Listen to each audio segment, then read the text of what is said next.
Sir, ibalik ko lang po yung mga original. Medyo makapal. Ito po yung inyong passport.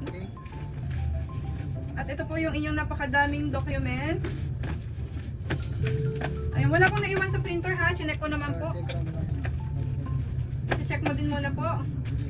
Tapos bilang... Ito yung original. Yes, lahat ng original mo po. Okay.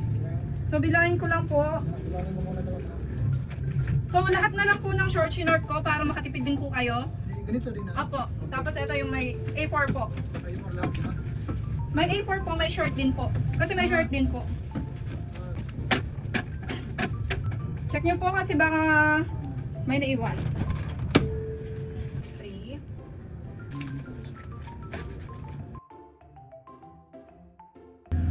Times 3. Plastic envelope ba o brown envelope? Ito po, colored to ha. Ito yung dalawang passport na sa ilalim. Plus 30 plus 66. 224 plus 7 pesos. Tagdadalawa po, di ba? Okay. Apo. Plus 30. 224 plus 7. Brown envelope.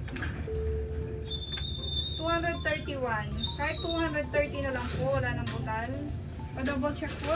Ito po yung short. Ito yung A4.